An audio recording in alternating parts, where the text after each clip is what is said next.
is great to have you all here. Hands up or give us a shout out if you are calling in from Malaysia. Unmute yourselves. Woo! Yep, we've got people from Malaysia. Hands up or give us a shout out if you're calling in from Singapore. I think there's a few people from Singapore. Yep, excellent. Canada, because there are people from Canada here today. Tammy and Freddie, yay! And also the USA. Yay! And of course, anywhere else in the world. How about Australia? India, Alicia, India. And India. Thank you very much. All right. It is my pleasure to introduce accredited speaker and distinguished Toastmaster Freddie Dogtrim. In fact, I met her recently, probably a couple of months ago, when I had her at District 100 for my club officer training as part of my goals to have 10 accredited speakers. And of course, now she has reached out and been mutually connected through me with Pat to come here today for our advanced speakers. A little bit about Freddie. Freddie is an accomplished junior equestrian. Woohoo! Another person who likes horses and equestrian riding. I used to do equestrian riding back in the day. An enthusiastic race car driver. An adventurous ice road trucker. Freddie has many interests and talents, but her biggest passion is for Toastmasters. She was the District 42 speech champion in both table topics and evaluation, earned her distinguished Toastmaster credential, and is number 74 out of 90 accredited speakers in the world. She credits all of her success to the power of mentorship. Her home club grew from 24 members to over 50 during the pandemic and the switch to Zoom meetings. So people, if you don't think the Zoom meetings are successful, Freddie is here to tell you they are. The secret to this success, she will be sharing some of these success strategies today as we learn about the magic of mentoring. Please welcome distinguished Toastmaster, accredited speaker, Freddie Dogtrim, presenting the marvels of a mentor. Please welcome Freddie Dogtrim. Thank you, Freddie. Thank you, Alicia, and welcome Toastmasters from wherever you are. Mentorship, wow. When I met 2002 world champion Jim Key, I was absolutely awestruck, but I had the opportunity to have a conversation with him, and he told me that his secret to success was having great mentors. Wow, that really struck me deeply because throughout my entire life, I have also believed in the power of mentorship. Now, I know that some of you that are here at today's meeting have had the opportunity to have mentors. Maybe, when you were doing sports, maybe in school, maybe in the community, maybe in your family. And maybe you've had a wonderful mentor in Toastmasters. And if not, what I'm going to be talking about today is how we can take the power of mentorship to grow our skills, to help others, and also to grow our clubs. Now, one of the things that I hear a lot as I zoom around the world like I am today is people saying things like, oh, gee, I don't really know how to ask for a mentor. I don't really know what a mentor is. When I meet brand new Toastmasters, whether it's in person or virtually like this, one of the first questions I ask them is, do you have a mentor? And I have to say, it breaks my heart when I hear that some of these new members that are eager and dynamic and they're wanting to grow and they're wanting to get involved in Toastmasters, they say, nope, I don't have a mentor and I'm kind of lost. So I'm here to strongly suggest, encourage, and show you how to develop a great mentorship program. So we're going to talk about who needs a mentor, and I'm going to share with you 4 key ingredients of being a marvelous mentor. Now, as I'm going along, if you have questions, please put them in the chat, and afterwards I will be happy to answer your questions. I think Patricia or Alicia will be monitoring the chat, and so I'll be more than happy to answer your questions. So as you think of them, just put them in the chat and we will deal with it. You can see behind me the northern lights, the aurora borealis, and the ice road. I spent 3 seasons in the Arctic driving on the ice road. I was driving a very, very large truck, and I was hauling explosives. And then on the return trip, I would haul the septic water from the drill camps. Now, I couldn't have been a successful ice road trucker if I did not have a good mentor. Seriously, what person purposely wants to take a huge truck and drive up an ice highway up into the Arctic Ocean? That's just not normal. Well, that was a job that I had, and if it wasn't for my mentor teaching me how to drive safely on the ice, here's a hint: if you're ever driving on an ice road, you can't go over 35 kilometers an hour in a big vehicle. If he wasn't there showing me how to carefully drive from the land out onto the ice, if he wasn't there showing me how to stay on the safe ice, who knows? I might not be here today. So the power of a mentor can, I believe, absolutely save your life. I know it did for me. I'm going to be sharing with you some thoughts and ideas I have. And I understand that they might not work for everyone. So I invite you to just listen to what I have to say and for yourself determine, is this something that might work for me? Or is this something that I want to take back to my club or my area or my district? I might have some new ideas. I might have some ideas that I'm just reminding you of because you already know the power of mentorship. In the introduction, Alicia talked about how my home club grew during our lockdown, during the pandemic around the world when we weren't able to meet in person. And I'm going to share with you a little bit about that journey. So in the fall of 2009, one of our members, this lady right here, who is actually on the call tonight, so in the chat say, hi, Jill. Jill moved from our city. Now, we had been meeting in person, and Jill loved our club so much that when she moved 100 kilometers away, she said, I don't want to leave the club. Is there some way that I can still be part? Now, think about your club. Is the environment in your club such that when people move away, they still want to be connected? Well, at that time, we hadn't discovered Zoom, etc., so we tried different things. We tried FaceTime. That didn't really work that well. We tried Skype. That didn't necessarily work so well. We tried a couple of other things.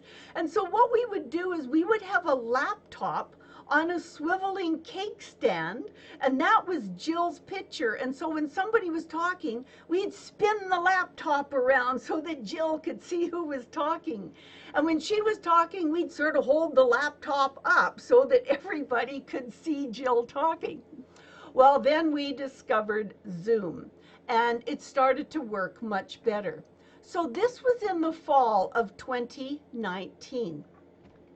Well, what happened in the spring of 2020? Well, in May 2020, Canada went into lockdown, and we could only meet on Zoom. So this is one of our early Zoom meetings. And like many clubs around the world, our executive got together and we said, well, what the heck are we going to do? Well, thanks to Jill, we were already a little bit ahead of the curve with this distance engagement. And so we pretty seamlessly were able to move over to the Zoom environment. Well, this got us thinking. We've got Jill coming in from 100 kilometers away. What's to stop us from getting people from further and further? Well, the next thing you know, we have Toastmasters from all around Alberta, which is the province that we live in Canada. And so we had people coming 500, 600, 800 kilometers. We even had somebody from Fort McMurray coming into our meetings. Well, our club started to grow. This was wonderful. By January of 2022, we had between 54 and 56 members. And we were having 50 people zooming into our meetings. Our club was growing exponentially. We had members, oh, I got to get out of the way. There we go. There's Alicia in Australia. But we had members from 5 continents. We had members from all around the world. And we were able to do this for 2 reasons. Number 1 was the Zoom technology. If you're thinking that Zoom limits you still to your city, your province, your country, it is honestly, in my opinion, the best thing that has ever happened to Toastmasters, because it has taken off the handcuffs. It has taken off the limits. I mean, here it is, Sunday night, and I'm visiting with you. Isn't this exciting? So how can we grow our clubs using Zoom? Well, pretty soon we recognized that although it was wonderful, growing our club and everything, we had first world problems with our clubs. We're going like, we are growing so fast. How are we going to be able to mentor our members? Our club has a very strong mentorship culture. 100% of our members have a mentor. Our founder, Ken Levers, who's on the call tonight, he has a mentor. I'm an accredited speaker. I have 2 or 3 mentors. Our brand new members, even before they join, we'll reach out and we'll have a Zoom call with them, and we'll find out from them, what are your goals? What is it that you want to achieve? How can we best support you? And the moment that they sign their membership, they are assigned a mentor. So our new members are supported from the moment they become a member. What this does is it includes them right away. It includes them in this wonderful Toastmaster community that we all know and love. So we've got our brand new members connected right away. Well, what happened with our giant club? Quite honestly, it was too big. And so our club divided. So right now, we have a core of about 24, 25 members. And we find that between 25 and 30 is a pretty good, manageable number of members. Is more great? Absolutely. But this allows us to really have a strong and dynamic club, strong engaged members, and also have a really excellent mentoring program and great meetings. So 3 keys to club growth, I believe. Number 1, embrace Zoom, use it. And if you're doing hybrid meetings, fantastic, but you can still use this amazing technology. Have an amazing mentorship program to engage with and include your members. And number 3, have awesome meetings. I've got to tell you, I'm honored to be able to Zoom around the world and be invited to speak like I am this evening. But here's the thing that sometimes happens. Sometimes I'm invited to an area and they either forget or don't get around to sending me the Zoom link. It's really hard to join a Zoom meeting without the Zoom link. Sometimes they invite me and, then I make the inquiry like I did to your organizing group. What would you like me to speak about or whatever? And they come back and they go, oh, whatever. I'm going like, wow, okay. What does your group need? What education do you need? What support? How can I best support you with your club, your area, etc.? So when I have those experiences, I start to wonder what is happening with the individual club members. Our home club has been a President's Distinguished Club for 17 out of the last 18 years. And you know why? Because we don't really worry about the numbers. We worry about the individual members. When you build your members, you build your club. When you're building your clubs, you build your area, etc., etc. So let's do a little unpacking as to some of the tips and techniques. So, what is mentoring? Well, it's a whole lot of things. And it can include training, and it can include advice, and it can include giving direction. But mostly, it's providing that support to work with an individual to move towards and achieve their goals. That's what mentoring is. It's not being the boss of, it's holding hands and walking alongside so that the success can be achieved by the individual.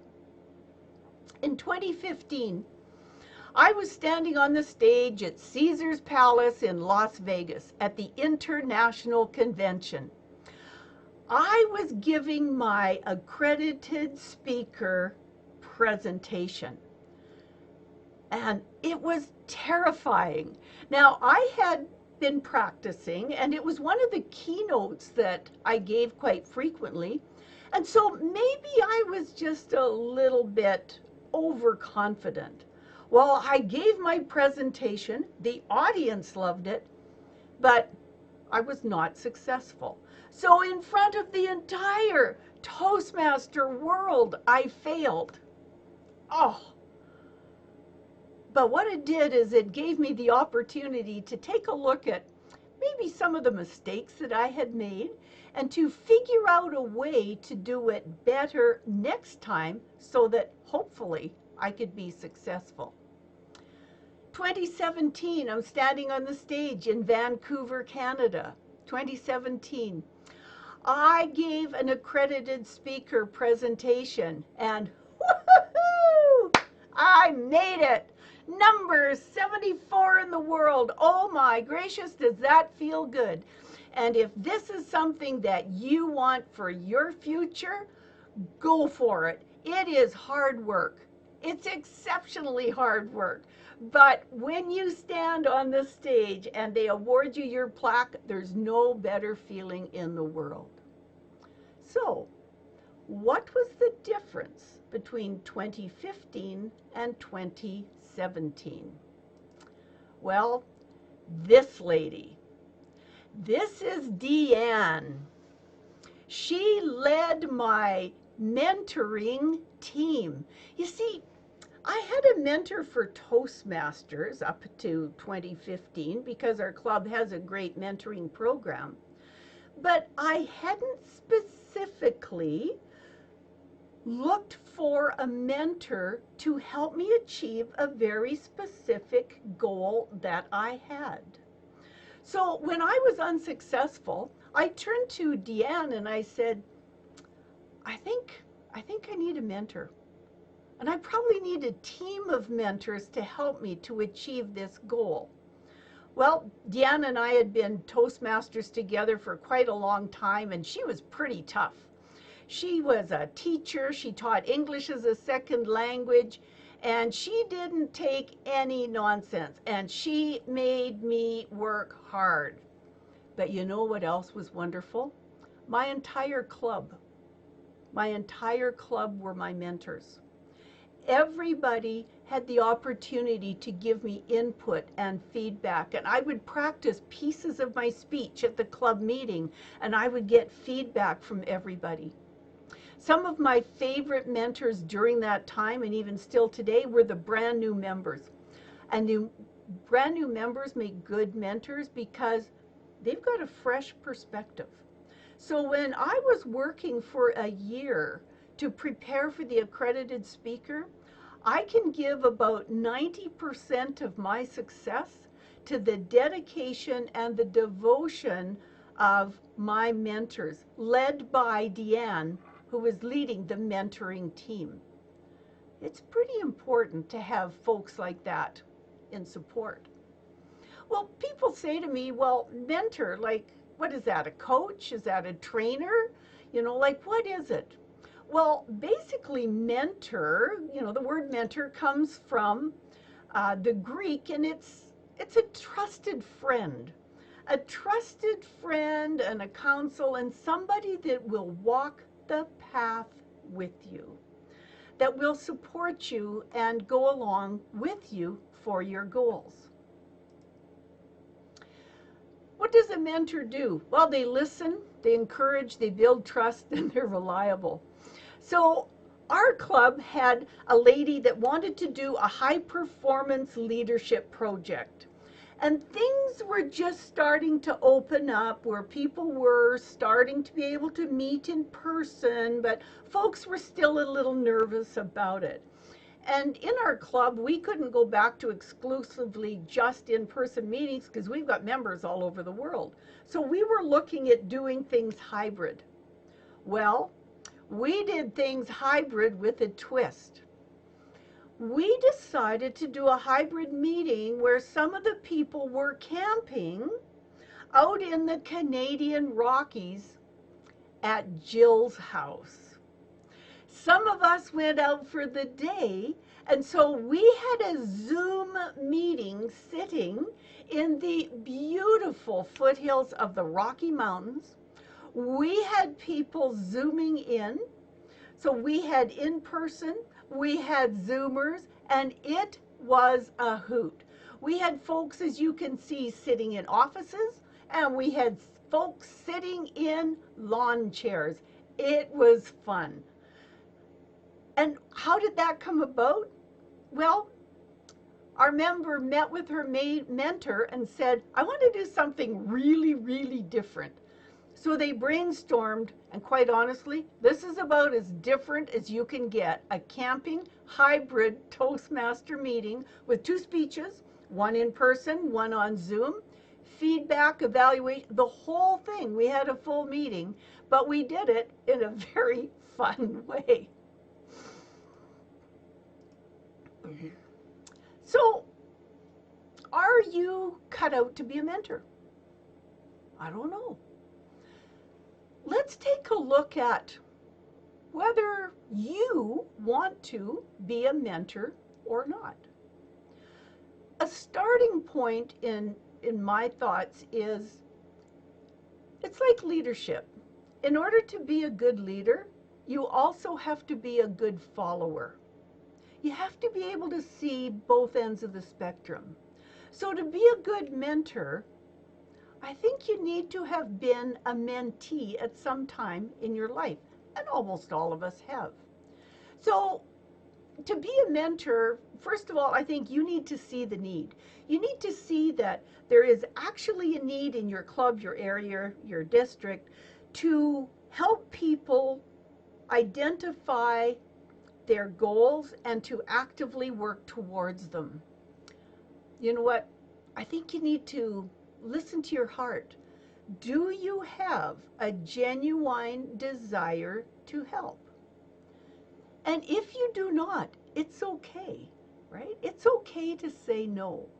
Because to be a great mentor, I think you have to lead with your heart. You have to believe in your mentee's potential. We all have different levels of potential, but to be a great mentor, you need to believe in your mentee's potential and to have some of the skills to help. Well, maybe you're really good at navigating around the Toastmaster International website. You could mentor somebody to do that. Maybe you use a free Toast host or a club website and you're pretty good at navigating that. You could engage in mentoring some of your new members on how to do that. Maybe you are brilliant at table topics. You excel at that skill of conversation. You could be a mentor for that.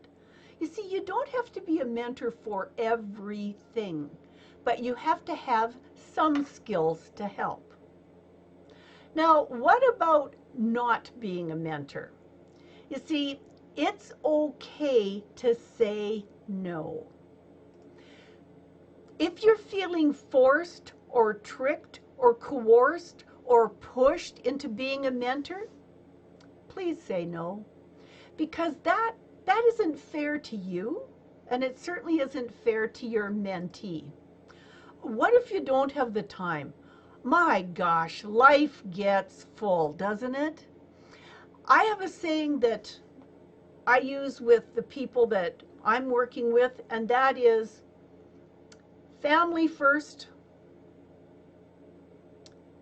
job or career or occupation second, community third, Toastmasters fourth. You know, too often we see people burning out and leaving Toastmasters just because there was too much asked of them. So if you don't have the time to take on the additional responsibility of having a mentee, please say no. It'll be a gift to you and your mentee. What if you cannot offer unconditional positive regard to this individual? You see, we're different people, and it's okay. And sometimes there are people that we are just not a good match for. And if that is the case, please say no, because it's a gift to you and to the prospective mentee. And if it's not a good skill fit, let's say, for example, somebody's wanting to be mentored so that they can be great at table topics, but this isn't a skill that you have, it's okay to say no. And make a recommendation of maybe somebody else in your club could be a better mentor for that individual. So you see, it is okay to say no. So some of the great mentor-mentee relationships in our club, and these are just some of our members doing different things. So what we do is we have the meeting with an individual to find out why they're joining Toastmasters, what are their goals, and then we see who can we best fit with this individual. Do they have the right skills? Do they have the time? Do they have the unconditional positive regard to work with this person? You know, it's just kind of fun when I look at all of the people over the years. I mean, my very first mentor was my wonderful friend Ken Levers, the founder of our club. But he quickly connected me with different people to help me with different skills. You know, we've had engineers in our club. And one of the fellows that was in our club had to start doing public presentations, you know, for engineering in the communities. He was terrified. He came to our club. We set him up with some mentors, and next thing you know, he's doing great and he's getting promoted at his company. You see, when we reach out as mentors, it doesn't just change our mentee's life, it changes ours as well. So some of the things that a mentor is not, you know, like we're not here to solve all of your life problems, okay? We're not a problem solver. We're definitely not a personal therapist, all right? That's not what a mentor does. And mentors are not control freaks, because a mentor is walking alongside. Not in charge, not in control, we walk alongside. Now, with the explosive growth that our club had, we had to find some different ways of mentoring. Like we did the traditional, the one-on-one. So, I would meet with you, you would meet with me. But we use Zoom. Zoom is a great tool because then you can set up these different meeting times. But we had lots of people that were in different time zones, etc. And so, yeah, we used Zoom. Sometimes people are using WhatsApp for their mentor meetings. There's lots of different tools and techniques that you can use, but we can still be mentoring at a distance. We do group mentoring. We have what we call pods, where we might have a mentor that's working with 2 or 3 individuals, and they set up group mentoring so that they've got a cohort that are working together as a dynamic. We also have in our pods where we have an experienced mentor and we also have junior mentors. So we have a mentor mentoring a mentor, which works quite well because how else are you going to learn the skills? We also have situational mentors. So, are you entering a speech contest? Do you have a big presentation coming up at work? Are you doing a keynote for your church or your community organization?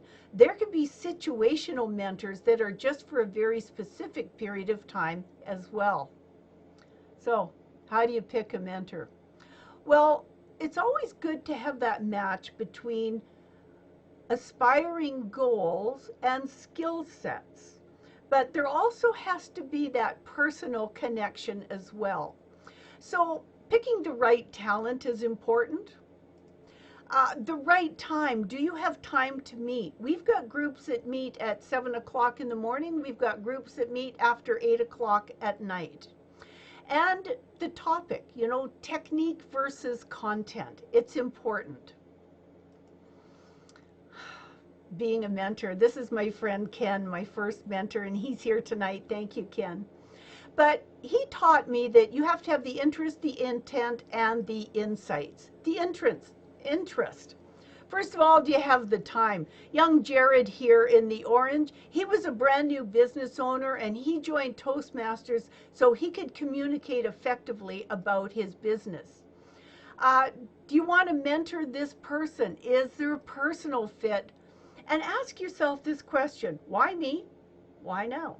And if you can say, I'm the right person for this fit, then you've got the interest. Well, what about the intent? Joseph. I've been mentoring with Joseph for years, and he taught me you absolutely have to lead with your heart. And that you have to sincerely believe in the mentee's capabilities. You have to believe in the individual. And you have to genuinely like them, no matter what. We're different people, and sometimes people might have different politics or different ideas. That's okay, you can still like them. And then for the insights, do you have the skills to give them that little bit extra? One of the programs that I love to teach my mentees is how to build a speech the Lego way. And it's one of the programs that I teach also, but I've got the skills to teach that. It's a special technique and it works exceptionally well. And is there trust? Now I know we're getting close to the end of our time, and what I want you to be thinking about is if you have any questions, please pop them into the chat. Now, why would you want to be a mentor in a Toastmasters club? What's in it for you? Well, we can take everything we do at Toastmasters out into the world. We can take active listening skills and we can apply them at work. We can apply them as parents. We can take them everywhere we go. Brilliant feedback.